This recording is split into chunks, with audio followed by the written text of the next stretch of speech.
There's a number that quietly changes everything. Not your salary, not your credit score, not even your job title. One number. And most people will never reach it. $1 million. Now, before you roll your eyes and say, that's not realistic for me, just hear this out. Because this video isn't really about $1 million. It's about what happens to your entire life when you cross that line. The way you sleep, the way you think, the way you stop fearing Monday morning. And more importantly, it's about why most people are unknowingly living in a way that makes that number impossible. Let's start with something uncomfortable. You are probably working harder than your parents ever did. Longer hours, more stress, more pressure. And yet, you feel further behind than they were at your age. That's not an accident. That's not bad luck. That's a system working exactly the way it was designed to, and you're running inside it without realizing it. Think about your average week right now. You wake up to an alarm you didn't choose. You check your phone before your eyes even fully open. You scroll through someone else's highlight reel, their vacation, their car, their house, and somewhere deep in your chest, something tightens. You go to work, you give your best hours of the day to someone else's dream. You come home tired, you spend a little money to feel better, and then you do it all again tomorrow. And somewhere in the back of your mind, you have this quiet, uncomfortable thought. What if this is just it? What if this is the whole thing? That thought is important. Don't push it away. Because here's what the average American financial life looks like from the outside. You earn money. You spend slightly less than you earn on a good month. You have some savings, maybe a 401k you barely look at. You have debt, student loans, a car payment, maybe a credit card you're slowly chipping away at.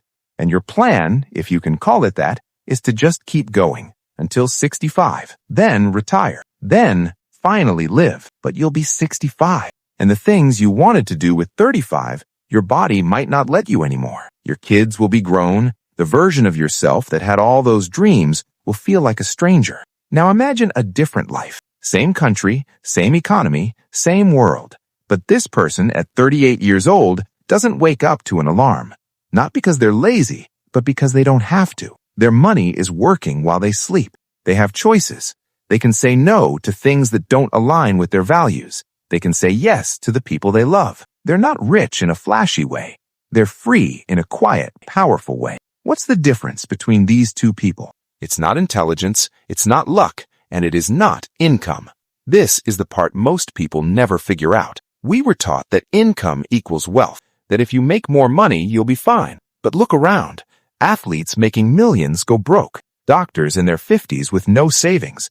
People earning 6 figures living paycheck to paycheck. Income is a river. Wealth is a lake. One flows through you, the other builds. And here's why most people never build the lake. The moment income goes up, spending goes up with it. New car, nicer apartment, better vacations, upgraded everything. It feels like progress. It looks like progress. Your friends think it's progress. But your net worth barely moved. This is called lifestyle inflation, and it is the silent killer of financial freedom. It's invisible, it's socially rewarded, and it keeps you exactly where you started, just with better furniture. On top of that, every single day, you're living inside a machine designed to separate you from your money. Every ad, every limited time offer, every new phone, every streaming service, every upgrade, they are not random. They are precision engineered to create desire, urgency, and identity around spending. You don't just buy a car. You buy who you think you are. You don't just buy clothes. You buy how you want to be perceived. This is consumer psychology, and it is ruthlessly effective. So people earn more, spend more, feel the same, wonder why they're not getting ahead, and assume the problem is that they just don't earn enough yet. So they work harder for more income that they'll spend more of. The cycle never breaks on its own. Here is the moment everything changes. At some point, there's a shift, a small, quiet reframe that rearranges everything else. And it's this. Stop asking how much you earn. Start asking how much you keep and what you do with what you keep. That's it. That is the entire mindset shift. It sounds too simple, but most people never make it because it requires something deeply uncomfortable, delayed gratification. It requires you to see your future self as real, as someone worth protecting right now, not someday, now. Every dollar you spend today is a dollar that cannot grow tomorrow. That's not guilt. That's just physics. Here's how wealth actually gets built. You take a portion of what you earn, even a small one, and instead of spending it, you put it to work. You buy assets, things that produce income or grow in value over time.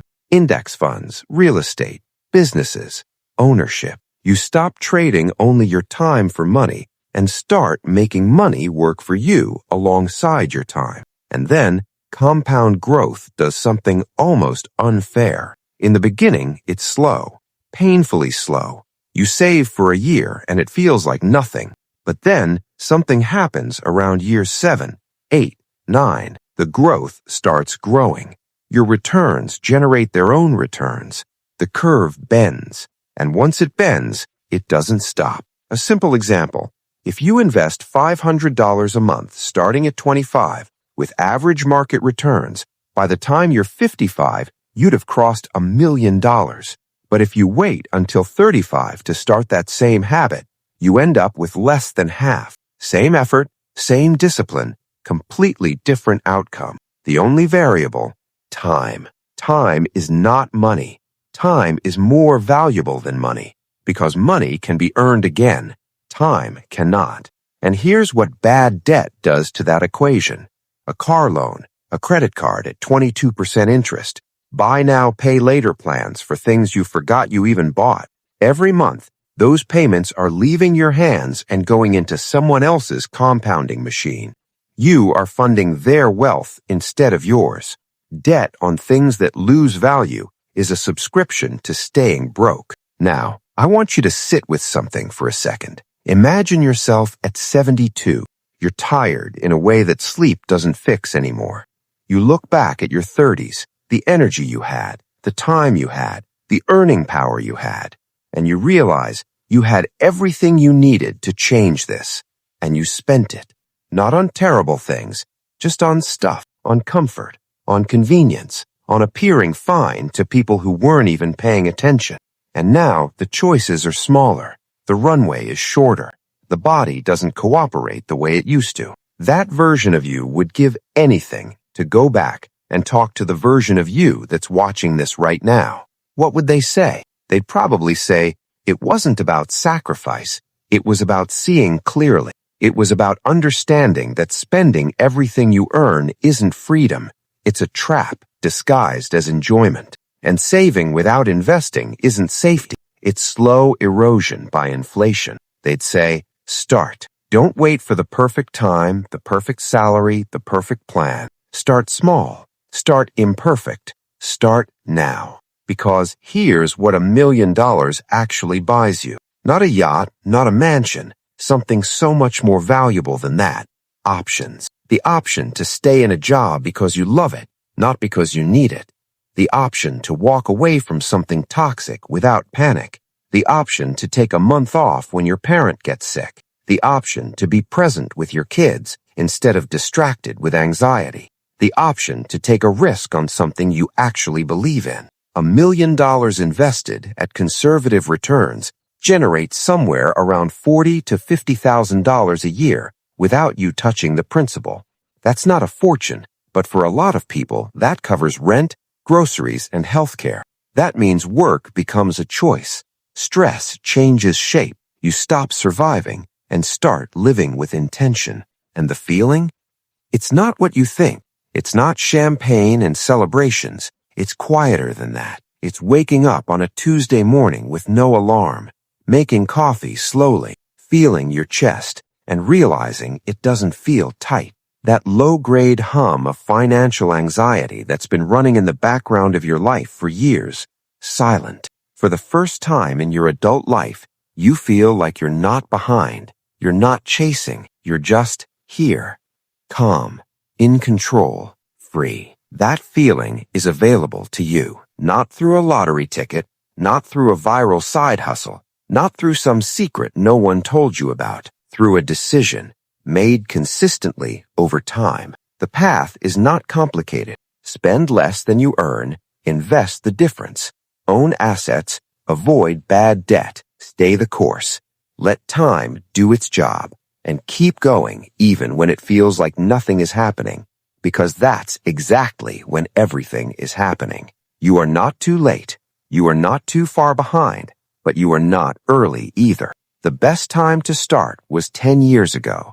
The second best time is today. Not tomorrow, not after the next raise, not when life settles down, because life never settles down. It just changes shape today, because one day you'll be old, and you'll either look back at this moment as the day something shifted, or just another day you let pass. That choice belongs entirely to you.